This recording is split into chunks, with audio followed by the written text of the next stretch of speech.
मांगत तुलसीदास कर जोरे, बसहु राम सिय मानस मोरे। आज की विनय पत्रिका की जो रचना है वह राग सूहो बिलावल पर आधारित है। इस रचना में तुलसीदास जी मानव मन को बता रहे हैं कि तेरी चाहत है कहाँ, होनी कहाँ चाहिए लेकिन है कहाँ। उसे वे आईना दिखा रहे हैं और उस आईने में जो तस्वीर बनकर आ रही है वह सच्ची तस्वीर है, बिल्कुल सच्ची। आप भी उस तस्वीर को देखेंगे तो कहेंगे कि हाँ, तुलसीदास जी बिल्कुल सही कह रहे हैं। देखते हैं आईने को हम सब मिलकर एक साथ। राम स्नेही सौ तय ना स्नेह कियो। कह रहे हैं तुलसीदास जीवात्मा से कि वह मनुष्य है, राम जैसा स्नेही भला कहीं मिल सकता है। राम ही हैं स्नेह के पात्र, प्रेम के पात्र।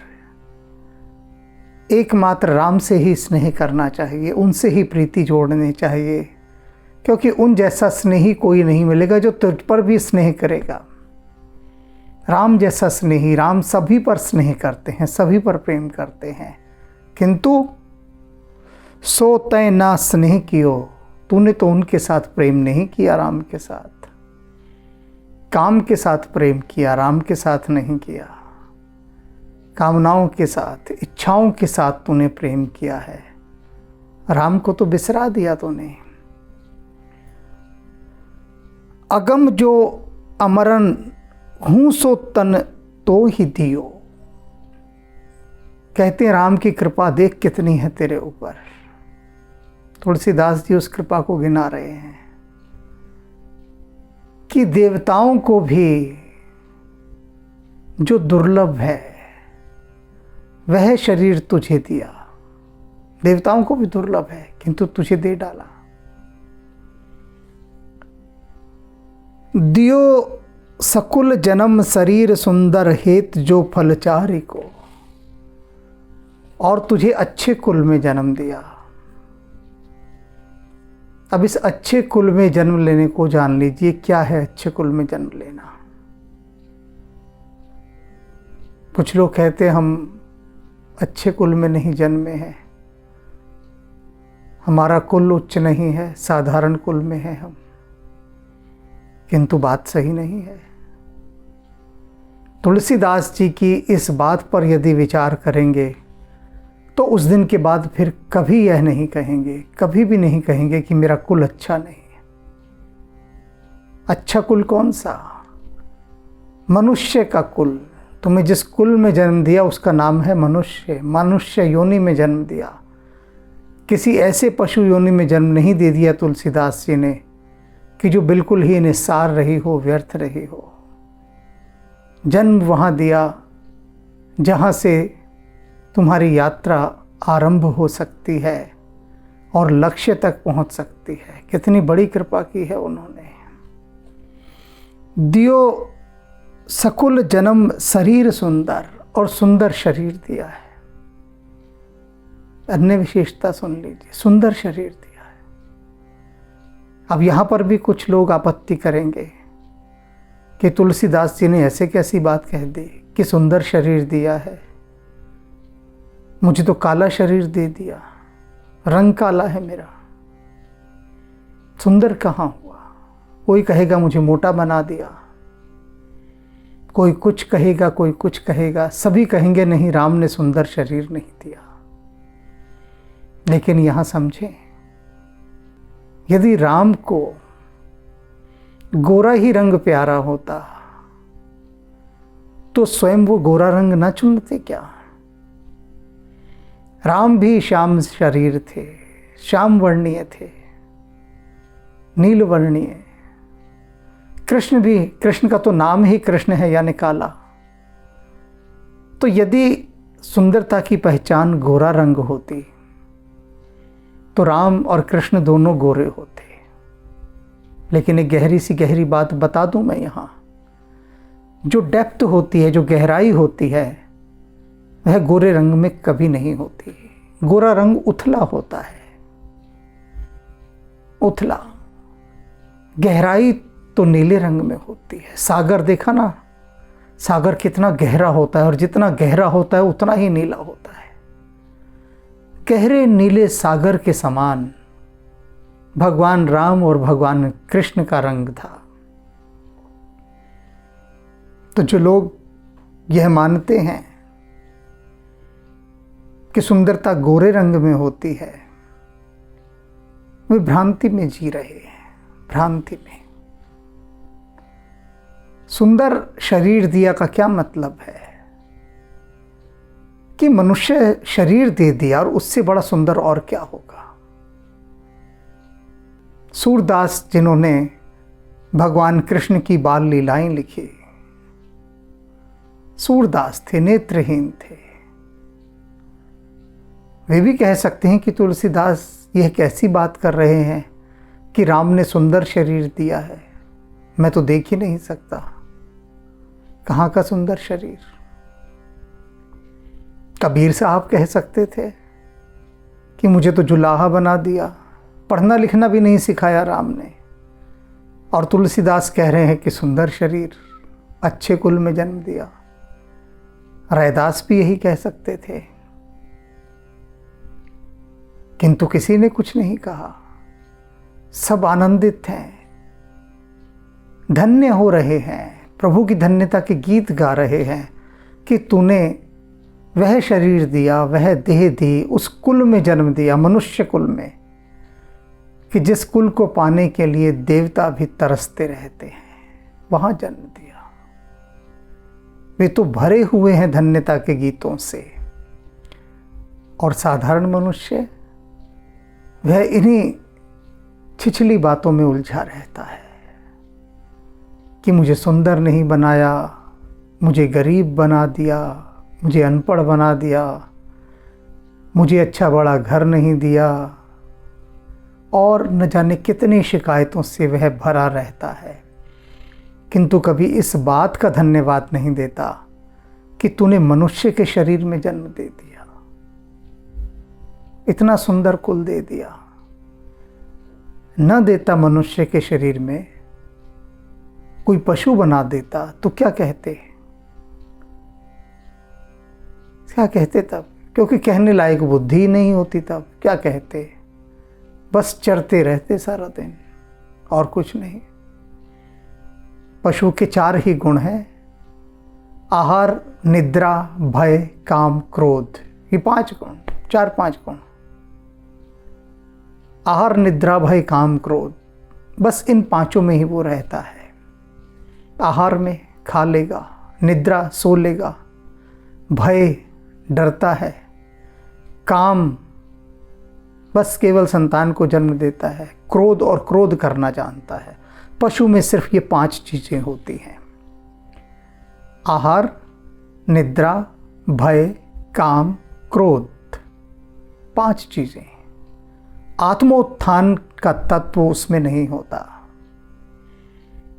वह देह, वह इक्विपमेंट, वह इंस्ट्रूमेंट, वह डिवाइस, वह टूल उसे नहीं मिला जिससे कि वो पारलौकिक जर्नी कर सके, यात्रा कर सके। वो है, उसे मिला ही नहीं। किंतु यह दिया तुझे, कितनी बड़ी कृपा की राम ने कि मनुष्य शरीर दिया। हेतु जो फल 4 को, जो उन 4 फलों की प्राप्ति का सबसे बड़ा हेतु है, माध्यम है, कारण है। कौन से 4 फल? धर्म, अर्थ, काम, मोक्ष। 4 फल तू प्राप्त कर सकता है इस मनुष्य शरीर से, यह तुझे दिया उसने। और इसके बाद भी राम जैसे स्नेही से तू प्रेम नहीं करता, इसके बाद भी। जो पाई पंडित परमपद, पावत पुरारी मुरारी को। कहते हैं कि राम से प्रीति लगाकर तो उस परम पद को प्राप्त कर सकता है जो पुरारी और मुरारी का है, अर्थात भगवान शिव और भगवान कृष्ण के धाम में तू जा सकता है। यहां राम की बात नहीं कह रहे, देखो तुलसीदास, शिव, कृष्ण और राम तीनों एक ही हैं तुलसी की दृष्टि में, कोई भेद नहीं। जो तुलसी का समय था ना, तुलसीदास जी का समय, उस समय 3 बड़े भयंकर विरोधी दल बने हुए थे। मैं बता दूं आपको, एक राम भक्त थे, एक वैष्णव थे, एक शैव थे। तो जो शैव थे वो शिव भक्त थे, वे ना राम को मानते थे ना कृष्ण को मानते थे, मानते ही नहीं थे। और जो वैष्णव थे उनकी बात अलग है। इस तरह से जो कृष्ण भक्त थे वे कृष्ण के अतिरिक्त किसी को नहीं मानते थे। तो तुलसीदास ने उन सभी में एक साम्य स्थापित किया और उन्हें बताया कि ये द्वैत बुद्धि हटा दो, हटा दो ये द्वैत बुद्धि, क्योंकि कृष्ण, राम और शिव एक ही हैं, सब एक ही सत्ता है, एक ही पद है। तो इसलिए यहां पर अपनी उस बात को उन्होंने यहां प्रतिपादित किया है कि राम से प्रीति लगाकर तुम शिव और कृष्ण के परम पद को प्राप्त कर सकते हो, और लोग करते हैं प्राप्त। यह भरतखंड विशेष रूप से तुलसीदास जी ने ये भारतवासियों के लिए लिखा है। समझ लीजिए, कह रहे हैं, स्पष्ट कर रहे हैं भारतवासियों को कि सुनो, एक तो तुम्हें मनुष्य के कुल में जन्म दे दिया, सुंदर शरीर दे दिया, और उसके साथ भारतवर्ष दे दिया, भारत में जन्म दे दिया तुम्हें। यह भरतखंड समीप सुरसर, और देव नदी गंगा यहां पर है। भारत में जन्म दिया, गंगा के किनारे जन्म दे दिया। ये पूरा भारत गंगा के किनारे ही है, जब मर्जी जिसका मन चाहे गंगा के किनारे पहुंच सकता है। केरल में बैठा व्यक्ति, असम में बैठा व्यक्ति, गुजरात में बैठा व्यक्ति यह न सोचे कि मैं गंगा के किनारे कहाँ हूं। भारत में है तो गंगा के किनारे है, कभी भी किसी भी समय गंगा के किनारे पहुंचा जा सकता है। तो तुलसीदास जी कह रहे हैं तुझे भारतवर्ष में जन्म दे दिया, ऊपर से देव नदी गंगा भी तुझे वहां दे दी। बता कितना तेरा ख्याल रखा हुआ है। थल भलो, और पवित्र थल दिया है, पवित्र स्थान तुझे दिया है। भारत भूमि पावन भूमि है, ऐसे पवित्र स्थान पर तुझे जन्म दिया है। संगत भली, और यहाँ की संगति बहुत भली है, यहाँ हर समय सत्संग होता रहता है। ऋषि मुनि साधु सन्यासी, पूरे संसार में कहीं पर भी इतनी अधिक बहुतायत नहीं होगी ऋषि मुनि साधु सन्यासियों की जितनी भारत में रही है, और है और रहेगी। जहाँ नित्य सत्संग हो रहा है, नित्य सत्संग। कहते कितनी सुंदर जगह तुझे जन्म दिया। तेरी कुमति कायर, कल्पवल्ली चाहत है विश्व फल फली। और कह रहे हैं कि तेरी जो कुमति है, जो बुरी बुद्धि है, हे कायर सुन, इस मनुष्य को कायर कहा है। ये एक तो तू कायर है, और तेरी कुबुद्धि है, बुरे विचारों वाली बुद्धि है। क्यों है बुरे विचारों वाली? कल्पवल्ली, क्योंकि तू क्या है मनुष्य, तू तो अमरलता है, कल्पलता है, सब प्रकार के सुखों को पाने वाली। ऐसी ये जो तेरी देह है ना, मनुष्य की देह, ये कल्पवल्लरी है, यानी ऐसी बेल है जो सभी इच्छाओं को पूरा करने वाली है। अमृत फल इसमें लगते हैं, ऐसी है ये मनुष्य की बेल। लेकिन विष फल फली, तो इसमें जहरीले फलों को लगाने की कोशिश करता है। अपनी इस अमृतमय बेल को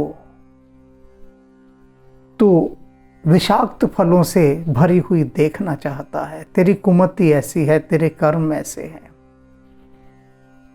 तो जो तेरे कर्म है ना, इन कर्मों से पीछे हट जा, इस कुमति को त्याग दे और अहोभाव के प्रति तू भर जा। अहोभाव से भर जा, धन्यता से भर जा, कृतज्ञता से भर जा कि परमात्मा ने तुझे मनुष्य जैसे सुंदर कुल में जन्म दिया, सुंदर देह दी।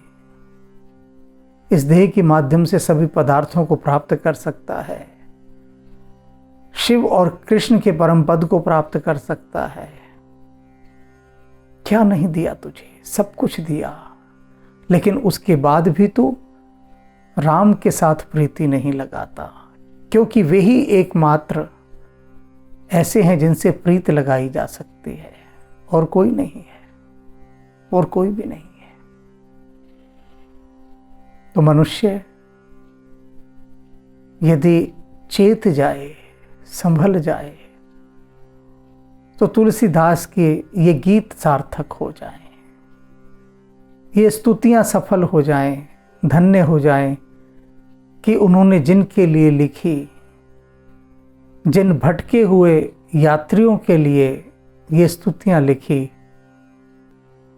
वे राह ना भटकें, सही राह से होते हुए राम के द्वार तक पहुंच जाएं, पहुंच जाएं, पहुंच जाएं।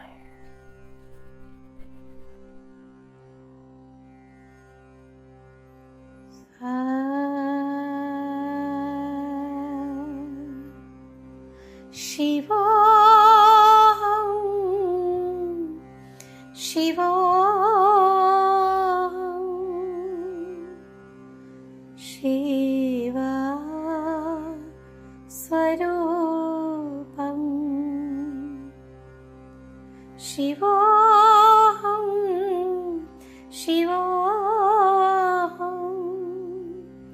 शिवा स्वरूपं नित्योऽहं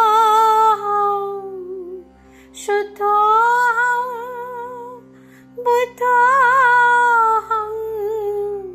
मुक्तोऽहं नित्योऽहं शुद्धोऽहं बुद्धोऽहं मुक्तोऽहं शिवो